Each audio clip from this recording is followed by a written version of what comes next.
Assalamualaikum warahmatullahi wabarakatuh. Alhamdulillahi rabbil alamin. Ar-Rahmanir Rahim. Maliki yaumiddin. Asyhadu an la ilaha illallah khaliqu kulli syai'in. Wa asyhadu anna Muhammadan abdullahi wa rasulul amin. Allahumma salli wa sallim wa barik ala sayyidina Muhammadin wa ala alihi wa sahbihi ajma'in. Amma ba'd. Fa inna usikum wa nafsi bitaqwallah faqad fazal muttaqun iktida'an bi kitabillahi al-aziz kama qala ta'ala ya ayyuhalladzina amanu taqullaha haqqa tuqatih wa la tamutunna illa wa antum muslimun. Segala puji adalah milik Allah Subhanahu wa taala yang menciptakan langit dan bumi, matahari dan bulan, yang menjadikan matahari bercahaya dan bulan memantulkannya cahaya itu, dan menetapkan garis orbitnya supaya kalian mengetahui bilangan tahun dan juga perhitungan. Salawat dan salam semoga senantiasa sampai dan melimpah kepada Nabi kita Muhammadin sallallahu alaihi wasallam yang telah memberikan informasi bahwa dalam setahun itu ada 12 bulan, dan di antara 12 bulan itu ada 4 bulan yang dimuliakan, dan di antara 4 bulan yang dimuliakan itu adalah bulan Rajab, yang kita hari ini berada di dalam bulan itu, di mana Allah Subhanahu wa taala berpesan fala tadlimu fihinna anfusakum, maka janganlah kalian berbuat zalim di bulan-bulan itu terhadap diri kalian sendiri. Saudara-saudara yang dirahmati Allah Subhanahu wa taala, sebagian daripada umat Islam masih menyadari bentuk-bentuk kezaliman. Di antaranya kemaksiatan berupa berzina, itu adalah kezaliman. Kemudian kemaksiatan berupa memakan daging babi, itu adalah kezaliman terhadap diri sendiri. Demikian juga mabuk, merusak akal. Kemudian juga melakukan tindakan-tindakan kejahatan, pembegalan, kemudian perampokan atau korupsi misalnya. Mereka masih menyadari bahwa itu adalah perbuatan-perbuatan maksiat, yang mana kemaksiatan itu adalah bentuk daripada kezaliman terhadap diri sendiri. Wa ma zalamnahum walakin zalamu anfusahum. Allah berfirman, sebenarnya bukan kami yang menzalimi mereka, tetapi mereka lah yang menzalimi diri mereka sendiri. Tetapi sadarkah mereka sebagian daripada umat Islam bahwa meninggalkan sholat itu adalah bentuk kezaliman terhadap diri sendiri? Sehingga kalau umat Islam ini belum menyadari bahwa meninggalkan sholat adalah kezaliman, maka akan terus berulang mereka mudah sekali meninggalkan sholat atau meremehkan sholat.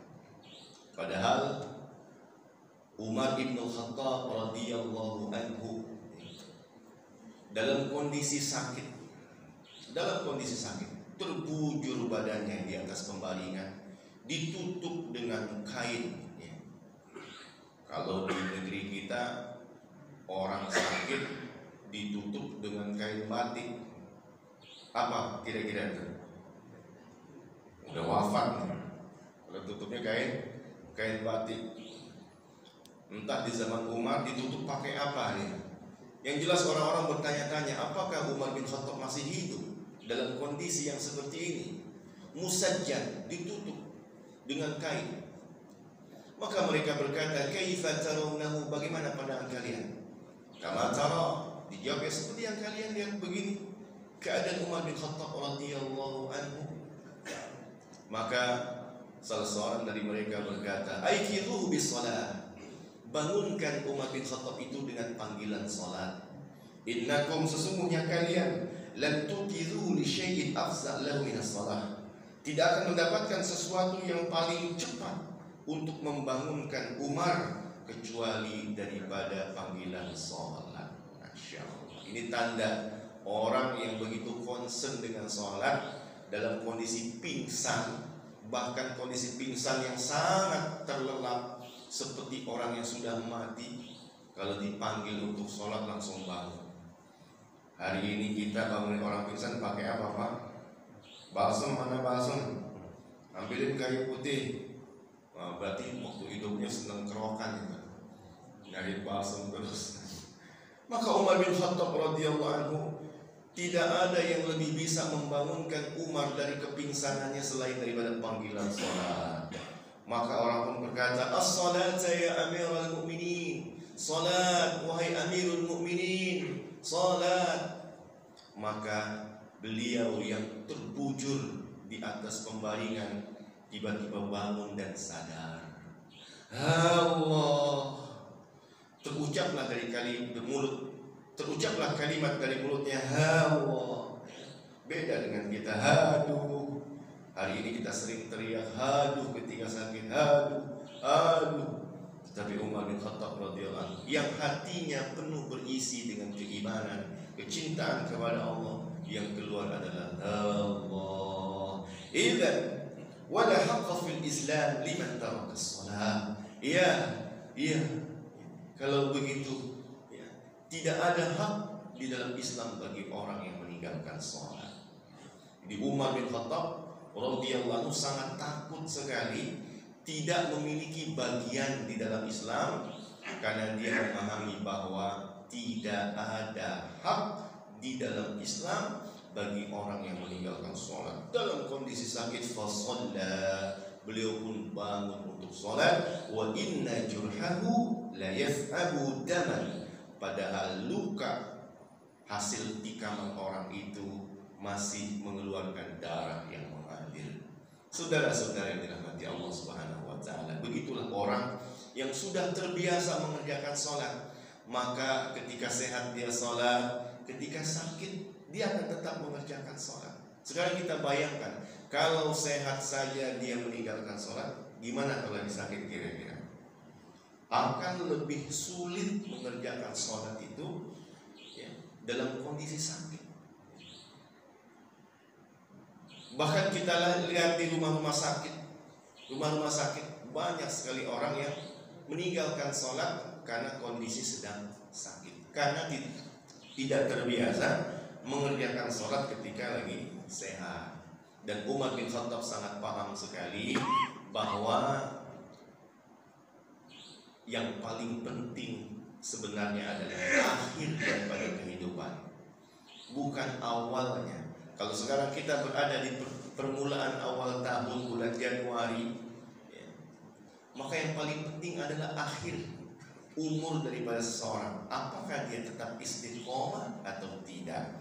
Dan perkara yang sangat concern diperhatikan oleh Nabi juga adalah masalah sholat. Seperti hadis riwayat Al-Bukhari. Wa akhraj Al-Bukhari, Imam Al-Bukhari mengeluarkan hadis dari Anas bin Malik radhiyallahu anhu, anna Abu Bakr radhiyallahu anhu kana yusalli lahum fi wajhin Nabi. Abu Bakar pernah mengimami orang-orang Islam sholat, yaitu di saat Nabi sedang sakit. Alladzi tuwfiya fih, di saat sakit yang menyebabkan atau menghantar kewafatan beliau. Hatta idza kana yaumul Isnain, sehingga waktu itu hari Senin. Pada hari Senin, wa hum sufufun fi shalah, mereka sudah berbaris di dalam salat. Fakashafa an-nabi sitral hujrah, lalu mereka sadar Nabi menyingkap gorden jendela rumahnya. Mereka yang sedang sholat dipandang oleh Nabi, dan mereka sadar Nabi memandang kepada mereka.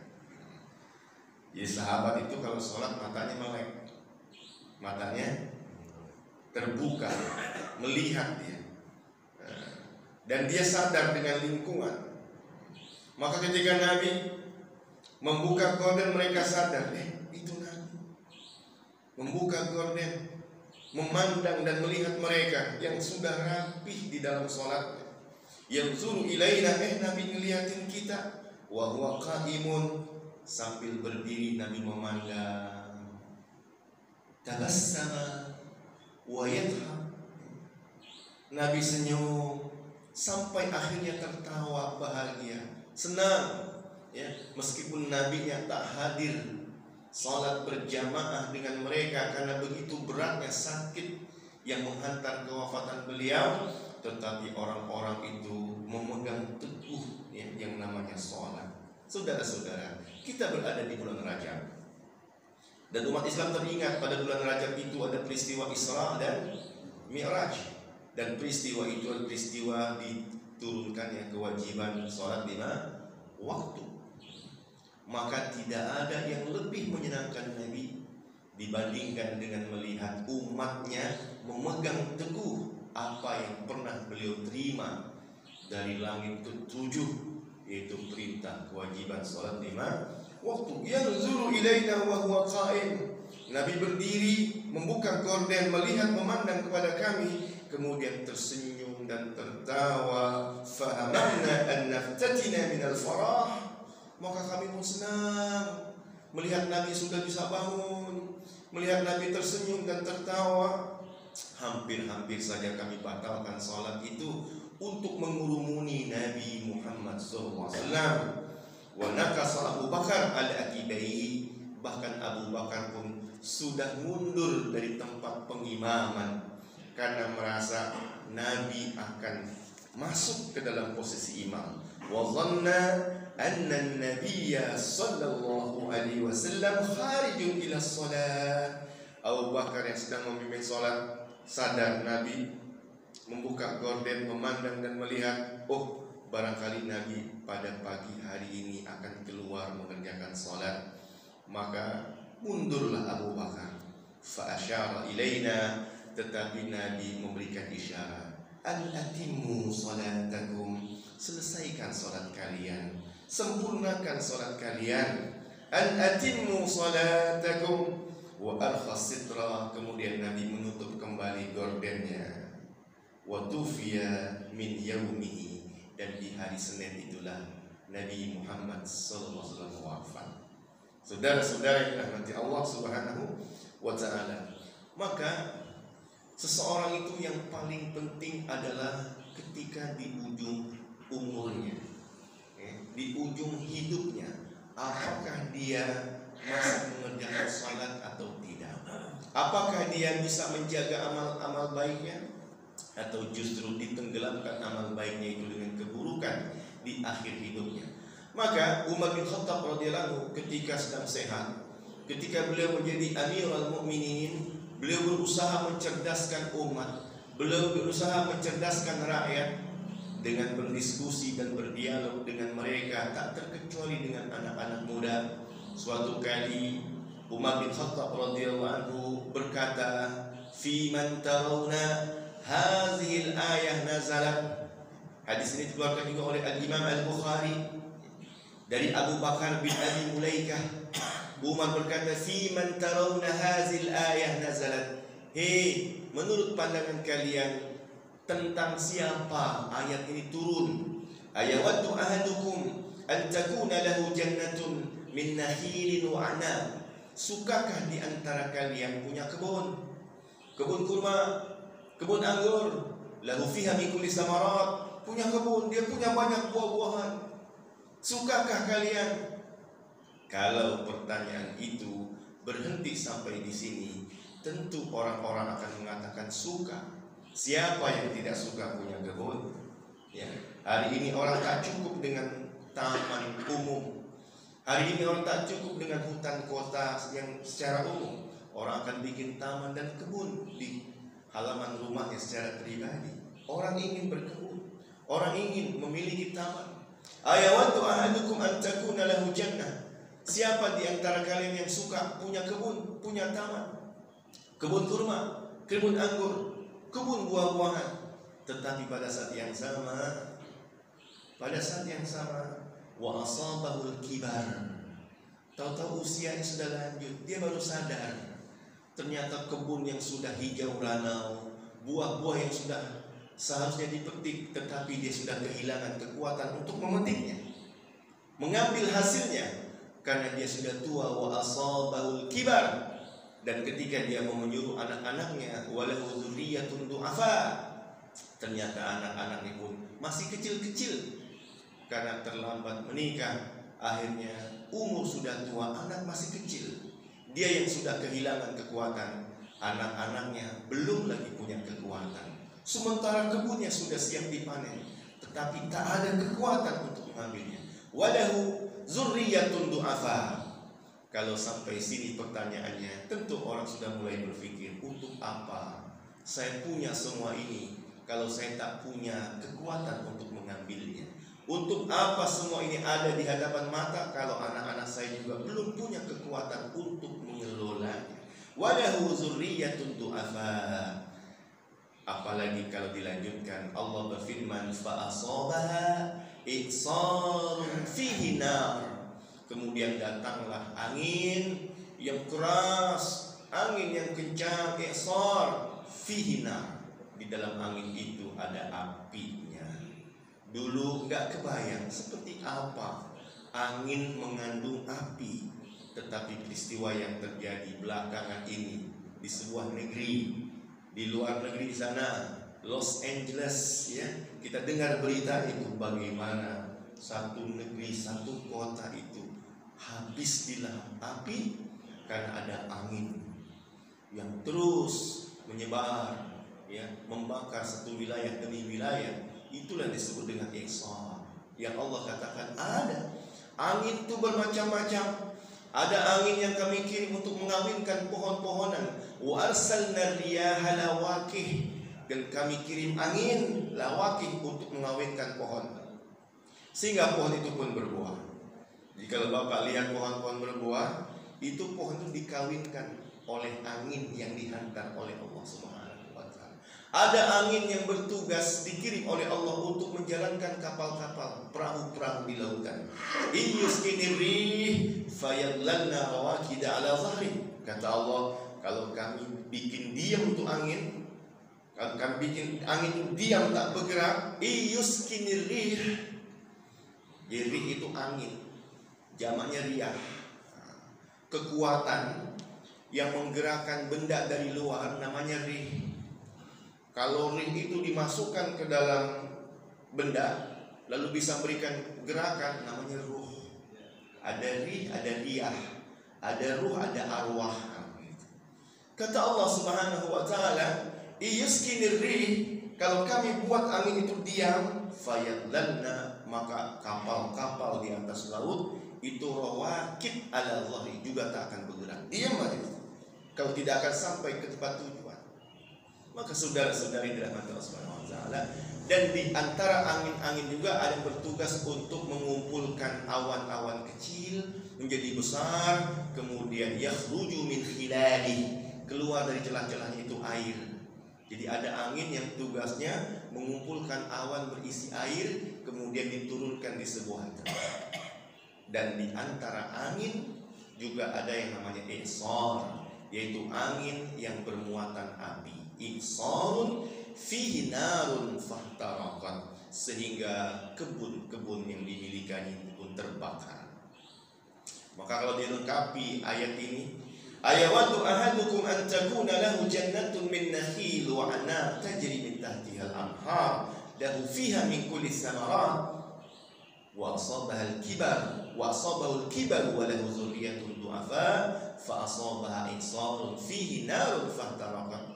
Maka tentu tak ada satu orang pun yang ingin mendapati peristiwa tersebut. Capek dan letih mengelola tanah menjadi kebun yang berbuah, tetapi saat mengambil hasilnya ternyata dia harus terbakar. Maka Umar pun bertanya, "Fiman tarawna hadhil ayah nazarat?" Siapa di antara kalian yang tahu tentang siapa orang ayat ini berbicara? Maka mereka mengatakan, Allah a'lam, Allah yang lebih mengetahui. Maka Umar pun marah. Faghadiba Umar, qulu na'lam aw na'lam. Bilang dong, tahu atau tidak tahu. Jadi kalau ditanya, jawabannya tahu atau tidak tahu. Jangan bilang Allahu a'lam fi maudhi, di sebuah tempat. Jadi kalau zaman Nabi, jawaban yang paling disukai Nabi itu ada jawaban Allah alam wa rasuluhu. Waktu zaman Nabi Pak, zaman Nabi, sahabat ditanya, yang paling senang Nabi kalau ditanya jawabannya wallahu alam wa rasuluhu. Allah yang lebih tahu dan Rasulnya. Itu di satu waktu di sebuah tempat. Tapi di waktu yang lain, di tempat yang lain, jawaban seperti itu nggak disukai. Kira-kira gimana Pak? Kalau kita jadi guru, kasih soal esai 5, jawabannya Allah alam semua kira-kira. Wallahu alam, wallahu alam, wallahu alam. Sebutkan rukun salat, wallahu alam. Sebutkan rukun wudu, wallahu alam. Kita senang atau marah sebagai guru kepada murid yang seperti ini? Marah, ya, marah. Karena jawaban wallahu alam itu bukan jawaban namanya. Maka kata Umar bin Khattab radhiyallahu anhu, "Qulu na'lam aw la na'lam." Ditanya bukan jawab tahu atau tidak tahu, malah wallahu alam. Maka akhirnya seorang remaja Abdullah bin Abbas dia berkata, "Fi nafsi minha syai'." Sebenarnya di hatiku ada jawaban itu, ya Amirul Mukminin. Wahai Amirul Mukminin, saya tahu jawabannya. Tetapi karena dia masih muda, dia merasa sungkan untuk menjawab di hadapan orang-orang tua. Maka Umar bin Khattab katakan, "Kul," katakan, apa yang kau tahu tentang ayat ini?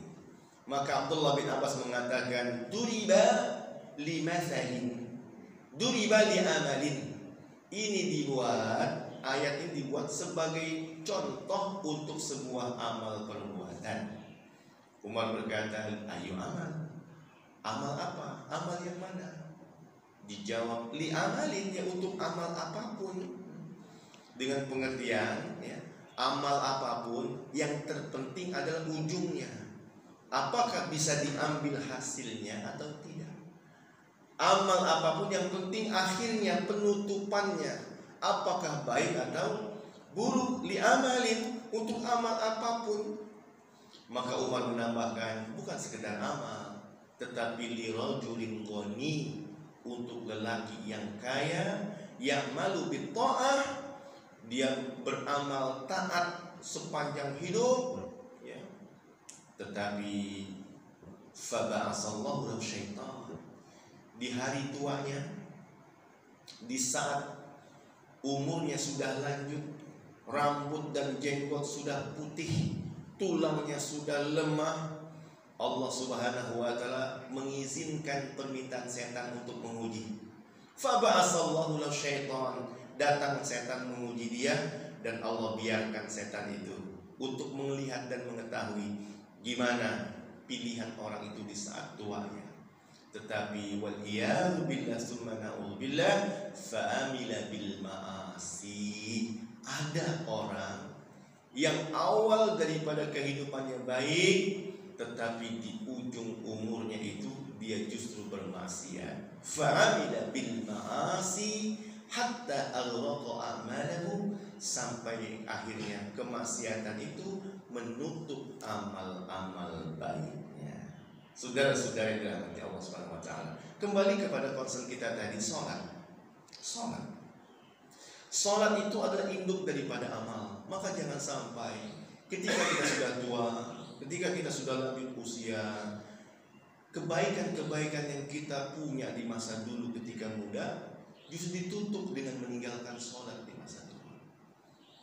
Dalam hadis Nabi Muhammad SAW bahwa awwalu ma yuhasabu bil 'abdu yaumal qiyamati sholat. Yang pertama dihisab pada hari kiamat itu adalah sholat. Kalau baik sholatnya, baik seluruh amalnya. Dan kalau buruk sholatnya, buruk amal-amal yang lainnya.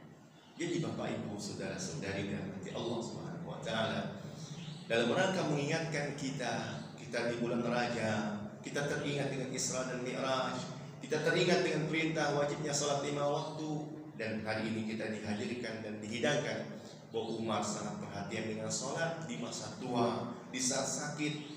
Dia hanya bisa disadarkan dari pingsan dan tidurnya itu dengan panggilan sholat. Tetapi hari ini betapa banyak orang yang sudah terbangun dan terjaga Orang yang sedang nongkrong di kafe ataupun warung kopi, dikumandangkan azan, tetapi seolah-olah dia sedang tertidur, tak dengar panggilan azan tersebut. Maka yang terpenting kata Umar adalah bagaimana seseorang menutup daripada kehidupannya.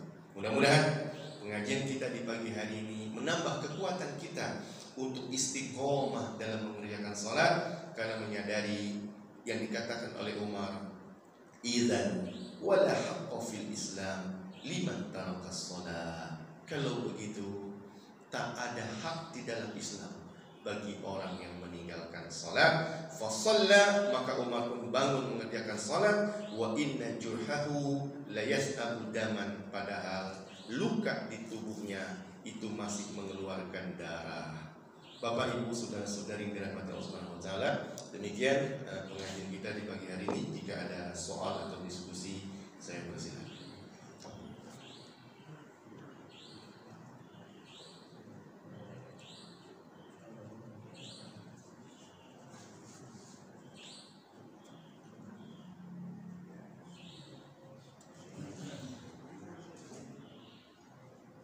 As-salat. Ada soal Pak?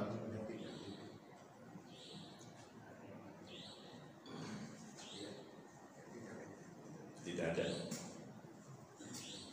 Iya Pak, silakan.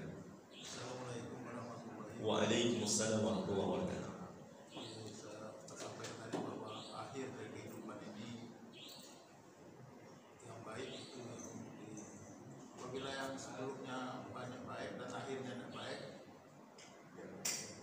itu gimana Ustaz? Bagaimana orang yang awal kehidupannya baik tetapi ketika meninggal tidak baik? Maka ini perlu dirinci, baik dan buruk ini apa. Kalau terkait dengan iman, orang hidup dalam kondisi beriman tetapi mati dalam kondisi kafir atau musyrik, maka dalam akidah Islam orang ini termasuk yang syaki, yaitu yang celaka. Ya, meskipun baik sepanjang hidup, tapi ujungnya meninggal. Dan ini bisa terjadi lah. Ada jamaah pengajian saya cerita, tetangganya meninggal di usia 70 tahun, tetapi dalam kondisi murtad. Karena sebelum umur 70, setahun atau 2 tahun sebelumnya dia menikah dengan seorang perempuan dengan harapan dia dirawat dalam kondisi tuanya. Tetapi yang bersedia menikah dengan dia seorang non-muslim. Nah, ketika dirawat itu dia diajak keluar daripada Islam dan dia keluar dari Islam, dia murtad. Dan ketika kondisi murtad dia meninggal dunia. Ketika meninggal dunia ramai keluarganya. Yang keluarganya orang Islam mau mengurus pemakamannya atau tajhizul jenazah dengan orang Islam. Ternyata dikomplain sama pihak istrinya, loh ini udah murtad katanya, dia keluar daripada ribut. Nah, maka tetangga tahu kenapa ada keributan. Karena orang ini di usia yang ke-70, ya, setahun 2 tahun sebelumnya itu telah keluar dari Islam. Bisa. Nah, kalau kondisi seperti ini menutup umur hidupnya dengan kekafiran atau kesyirikan, dia syaki, yaitu orang celaka. Artinya dalam kehidupan Islam, ya tempatnya bukan di surga. Fariqun fil jannah wa fariqun fis sa'ir. Yang kedua, kalau maksud baik buruk itu berupa amal, bukan akidah, bukan keyakinan. Amal ini terbagi macam-macam. Kalau amal berupa sholat misalnya, berupa sholat, ini sangat keras di dalam Islam. Ada hadis Nabi yang sering digunakan oleh juru dakwah, yaitu al-farqu baina syirki wal kufri wal iman tarku sholat. Pembeda antara kufur, syirik dan iman itu meninggalkan sholat. Jadi secara logika kita bisa paham sih. Ya mana ada orang non-muslim meninggalkan sholat? Enggak ada kan? Sebut agama apa? Yahudi. Ada mereka sholat di masjid? Tidak ada. Nasrani? Tidak ada. Agama apapun tentu punya ciri khas tata cara ibadah menurut agama sendiri. Jadi kalau orang Islam ya ciri khas ibadahnya itu adalah sholat. Maka kata Nabi, pembeda antara iman, kufur dan syirik itu sholat. Kalau dia sholat dia beriman, kalau tidak sholat maka dia kufur dan syirik. Nah, maka kalau terkait dengan sholat ini keras juga. Dia bisa jadi orang yang syakiyun, orang yang celaka. Karena amal-amalnya itu dianggap seperti rusak. Amal amal baik itu rusak. Karena posisi sholat dengan amal yang lain seperti posisi kepala. Ya, kalau kita ada orang berkunjung di rumah, tok tok tok, kita lihat ada kakinya, ada kakinya, ada kaki, nggak ada kakinya dah. Kita lihat tok tok tok, lihat ada palanya, ada badannya, kakinya hilang satu, kok masih manusia nih, meskipun nggak punya kaki, hilang dua juga masih manusia, nggak punya tangan masih manusia, kita masih silakan masuk ke rumah kita. Tapi tok tok tok, di kaki ada, tangan ada, pas kepalanya nggak ada kepalanya, kita akan katakan oh ini bukan manusia ini, maka kita tidak akan persilakan dia masuk. Jadi sholat itu seperti kepala. Maka kalau dimaksud dengan amal buruk itu meninggalkan sholat, ini bahaya sekali, bahaya. Meskipun nanti dalam diskusi para alim ulama ada perbedaan pendapat, apakah meninggalkan sholatnya itu karena juhudan atau jahidan, menentang kewajibannya, atau kaslan, karena malas saja. Nah, terbagi dua pendapat. Kalau karena menentang, ya, dia bilang kenapa kamu tak sholat? Ya, sholat kan nggak wajib, gitu. Yang penting kan eling, yang penting adalah ingat, misalnya nggak perlu sholat, saya udah ingat kok dengan Tuhan, nggak perlu sholat lagi. Ketika dia menentang, maka jatuh hukum kafir. Maka orang meninggalkan sholat ketika mati karena menentang kewajibannya, ya neraka. Tetapi kalau malas, kenapa nggak sholat? Repot Pak Ustaz, nih bajunya ini belum salin, lagi kondisi sakit ini, nggak ada yang bantuin. Padahal dalam Islam diberikan kemudahan. Fattakullah mastata'tum. Sholat semampu kalian. Dalam kondisi yang nggak ada air bisa tayamum, nggak ada tayamum debu, kondisi apapun, nggak pakai tutup aurat, nggak apa-apa, nggak bisa diri duduk, nggak bisa duduk berbaring, nggak apa-apa. Fattakullah mastata'tum. Maka kalau terkait dengan sholat dia itu malas atau kerepotan, dia berdosa. Nah, terkait dengan ini kata Imam An-Nawawi, insya'a afa wa insya'a adzaba. Ini kembali kepada Allah urusannya. Kalau Allah mau maafin, dimaafin. Tapi kalau Allah mau menghukum, akan dihukum. Nah, tetapi siapa yang berani menjamin saya akan dimaafkan oleh Allah? Kita nggak akan berani berkata, nggak apa-apa ninggalin sholat, paling-paling dimaafin sama Allah. Kita nggak akan berani seperti itu. Maka kita jaga sholat kita sampai akhir hayat kita, semampu kita kerjakan sholat. Jangan sampai kita meninggalkan sholat. Nah, kalau amal-amal yang lain selain daripada sholat, amal-amal yang lain, keburukan-keburukan yang masuk kategorinya dosa-dosa kecil, itu akan lebih mudah lagi berpeluang dimaafkan oleh Allah Subhanahu wa taala, khususnya kalau dia itu tak punya masalah dengan adami, dengan hukuk adami, hak-hak manusia. Karena kalau kembali pada hak-hak manusia, Allah akan kembalikan kepada manusia itu sendiri. Mau gak memaafkan? Mau gak berdamai?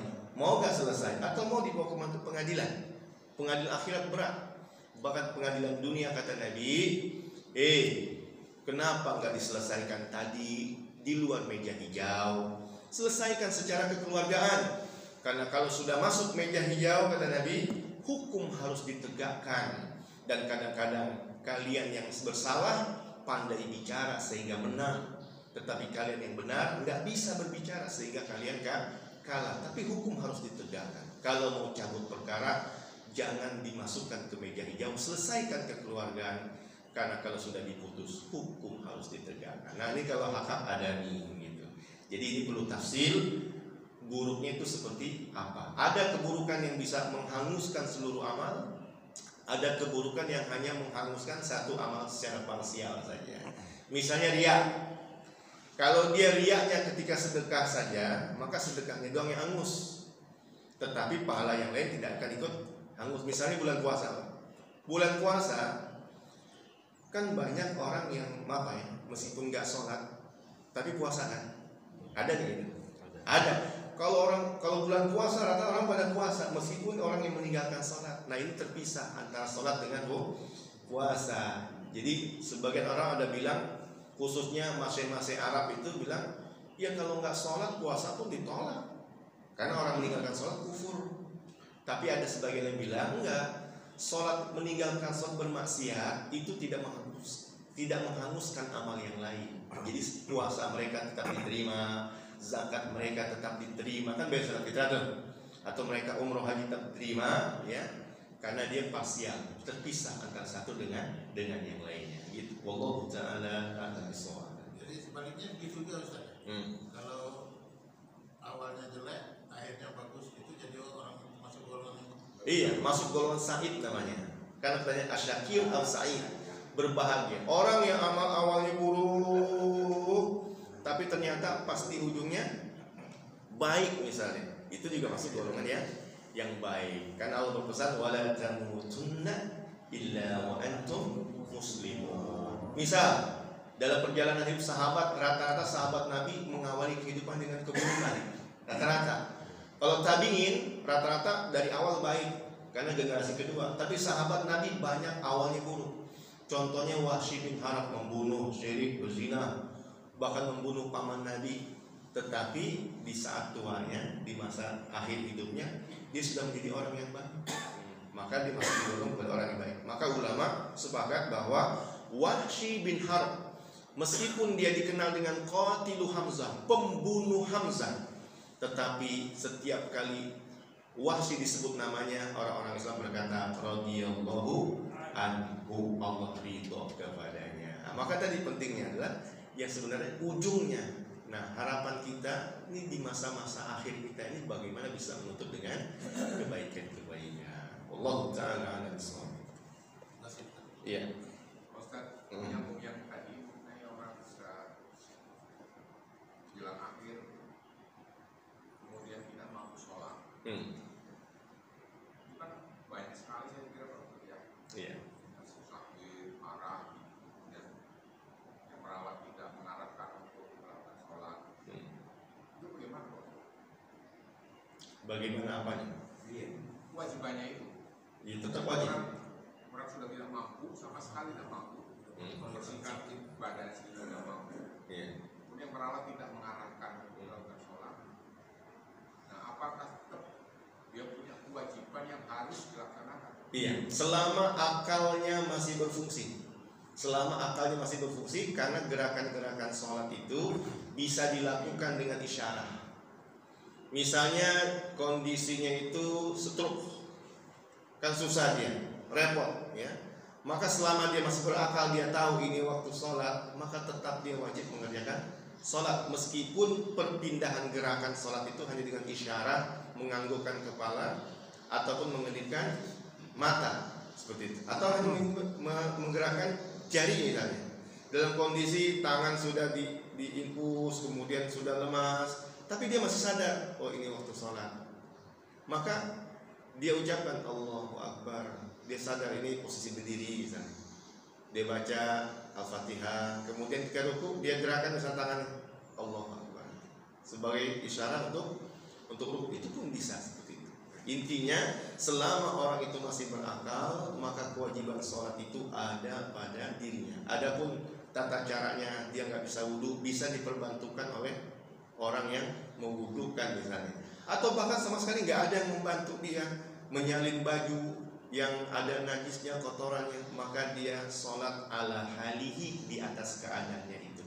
Yang penting adalah akalnya itu mengerjakan sholat selalu terkoneksi dengan Sang Maha Pencipta. Oh gitu. Memang berat Pak. Jadi saya sekarang ini sebenarnya dalam kondisi persiapan di operasi batu ginjal. Jadi kemarin ketika turun batu itu dari ginjal ke ureter, itu sakitnya dari Sabtu, Minggu, Senin, 3 hari. Dan ternyata memang berat Pak. Dalam kondisi sakit ngerjain sholat Pak, beratnya minta ampun. Di kondisi kolik, jadi berdiri salah, duduk salah. Sementara datang waktu sholat, ya Allah ini gimana caranya? Ya sholat semampunya. Jadi sampai saya itu sholat itu dalam kondisi gimana ya? Duduk pun nggak bisa duduk tegak begitu, mesti bersandar, tangan di pinggang satu, tangan satu lagi di lantai. Nggak bisa berdiri, sakit sekali. Saya membayangkan Pak ya, ini kalau orang waktu seger aja susah sholat, gimana kalau kondisi sakit seperti ini? Ini pasti itu ditinggalin sholat seperti itu, ya kan?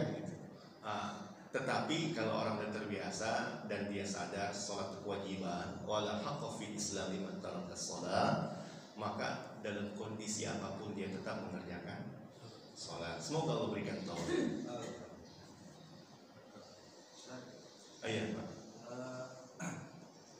Untuk misalkan sholat-sholat yang sudah pernah kita tinggalkan sebelumnya, apakah kita mengfoto atau gimana ya? Sholat-sholat yang ditinggalkan di masa Islam karena bermaksiat, lalu dia tobat, perlu gak dikodok? Maka terjadi dua pendapat. Ada yang bilang mengatakan ya kodok, sebagian orang murtad dia mengkodok sholat, maka orang Islam yang meninggalkan sholat dia wajib mengkodok sholatnya. Tetapi dalam kitab Fathul Mu'in caranya berat, yaitu sorfu jami'i awqatihi, menggunakan seluruh waktunya untuk mengerjakan sholat. Dan hampir-hampir orang gak bisa mengkodok sholat seperti ini. Misalnya dia sadar dulu sejak balik kayaknya tuh, sejak SMA tuh saya tuh gak sholat tuh. Ini umur 45 baru tobat, berarti 30 tahun dia meninggalkan sholat.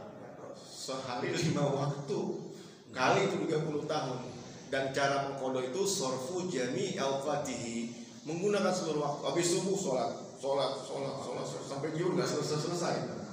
Maka yang seperti ini memberatkan, ya, memberatkan. Maka ini pendapat ulama, kalau yang sudah lama sekali nggak bisa lagi karena tikror, pengulang itu begitu berat, maka kodok sholat itu hanya untuk sholat-sholat yang terjangkau. Misalnya 1 hari atau sampai dengan 3 hari itu orang mengkodok sholat, dikodok sholatnya karena masih terjangkau menurut kemampuan. Dan yang paling mudah seperti yang dikatakan oleh masyayikh Arab itu, bahwa orang yang meninggalkan sholat dia berarti kafir. Ada dia kan? Kafir. Maka nggak perlu, orang kafir nggak ada kewajiban sholat karena kafir. Bicara cuma taubat saja, taubat syahadat lagi, maka udah selesai. Saya rasa untuk zaman sekarang orang lebih mudah menerima yang ini nih. Ya udah dah, gua kafir deh dulu dah. Yang penting gua nggak kodok sholat, berat banget 15 tahun sholat, berapa banyak kan begitu. Rata-rata sekarang banyak orang memilih fatwanya masing-masing Arab. Ya udah dah, gua kafir deh dulu nggak apa-apa. Yang penting sekarang gua tobat, nggak bakal ninggalin sholat karena nggak ada kodok. Kata masih Arab, orang sebenarnya nggak ada kodok, ya, karena dia udah kafir.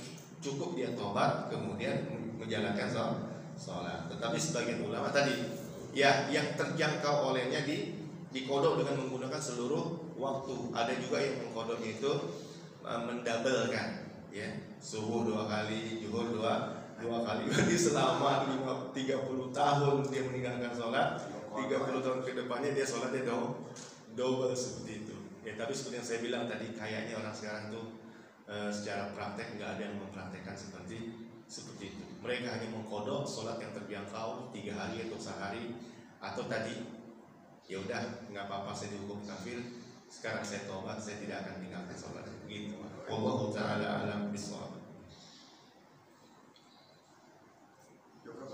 Cukup. Baik, kalau sudah cukup, pesan pentingnya mari kita istiqomah, jangan sampai kita meninggalkan sholat kita. Subhanakallahumma bihamdik, asyhadu an la ilaha illa anta, astaghfiruka wa atubu ilaik. Assalamualaikum warahmatullahi wabarakatuh.